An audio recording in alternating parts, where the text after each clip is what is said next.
Kaka-trade pa lang ng Boston Celtics para makuha si Anthony Simons mula Portland Trail Blazers bilang kapalit ni Jrue Holiday, pero mukhang hindi na ito magtatagal sa roster. Ayon kay Brian Windhorst ng ESPN, aktibong naghahanap na ng panibagong trade partner ang Celtics para kay Simons kahit ilang araw pa lang ang nakalipas mula nang maging opisyal ang transaksyon.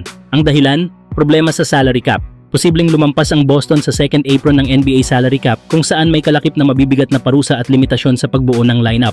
Lalo pat hindi tiyak kung makakakompetensya ang Celtics para sa titulo ngayong taon habang nagpapagaling si Jason Tatum mula sa tinamong Achilles injury sa nakaraang playoffs.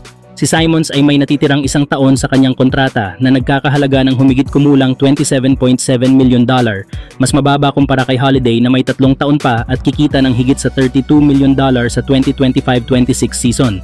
Gayunpaman, dahil nasa mahigit $208 million na ang total payroll ng Celtics at ang second apron ay nasa $207.8 million lang, tila hindi pa rin sapat ang pagtitipid para makaiwas sa penalty. Sa podcast na The Hoop Collective, sinabi ni Windhorst, may nakausap akong ibang team na nagsasabing aktibong naghahanap ang Celtics ng trade para kay Anthony Simons. Kung makakahanap sila o hindi, yan ang ibang usapan. Dagdag pa ni Windhorst, may mga nagsasabing swak naman si Simons sa pangangailangan ng Boston ngayong wala si Tatum, lalo't isa itong electric scorer.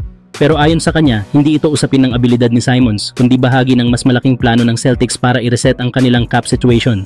Ayon sa kanya, gusto lang talaga nilang gawing gap year itong season na to, makaiwas sa tax, ma-reset ang repeater tax, at makaposisyon ulit para sa pagbabalik ni Tatum sa 2026-27 season.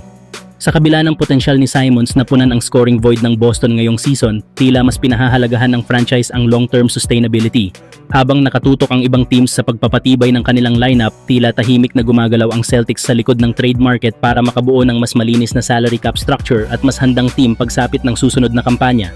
Samantala, matapos ang 50-32 record sa regular season na nauwi sa first round playoff exit, gumawa ng malaking hakbang ang Los Angeles Lakers sa kanilang frontcourt sa pamamagitan ng paglagda kay dating All-Rookie center DeAndre Ayton. Nilagdaan ng 7-footer na si Ayton ang isang 2 taong kontrata na nagkakahalaga ng $16.6 million, kabilang ang player option para sa 2026-27 season matapos makuha sa buyout mula sa Portland Trail Blazers. Si Ayton, na naging number 1 overall pick sa 2018 NBA draft, ay may career averages na 16.4 points, 10.5 rebounds at 1 block sa loob ng 398 games. Bahagi rin siya ng Phoenix Suns team na umabot sa NBA Finals noong 2021 at naging miyembro ng All-Rookie First Team noong 2019.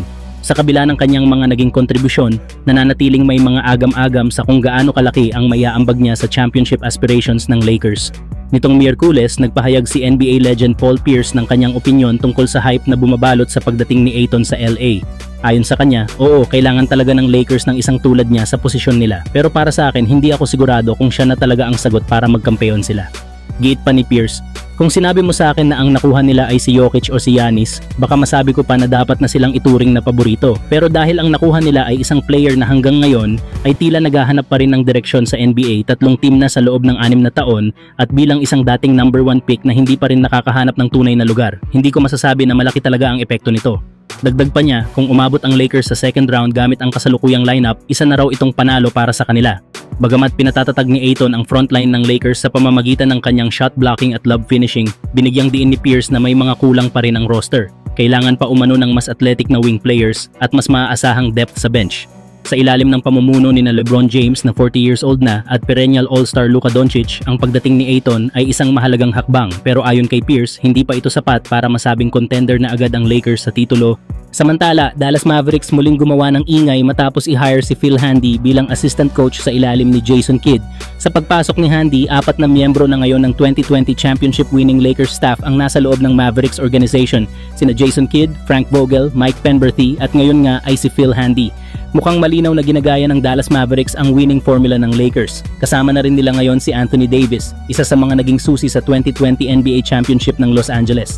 Sa pagbuo ng ganitong klase ng core, tila sinusubukan ng Dallas na muling buuin ang isang championship caliber foundation, pero sa sarili nilang version. Matatanda ang huling beses na nanalo ng NBA Championship ang Dallas Mavericks ay noong 2011 pa sa pangunguna ni Dirk Nowitzki. Matapos ang halos 14 years, umaasa ang franchise na muling makabalik sa tuktok sa pamamagitan ng kombinasyon ng championship experience at elite coaching. Gayunpaman, matapos marating ang NBA Finals noong 2024, bigla ang pagbagsak ang inabot ng Mavericks sa 2025 season, natapos ang kampanya nila sa isang maagang pagkakatalsik sa play-in tournament. Kaya't malaking tanong ngayon kung mababawi pa nila ang kanilang momentum gamit ang bagong direksyong ito. Kayo mga idol, sa tingin nyo ba mababalik ng Mavericks ang championship glory kung pareho lang halos ng blueprint ng Lakers ang sinusundan nila?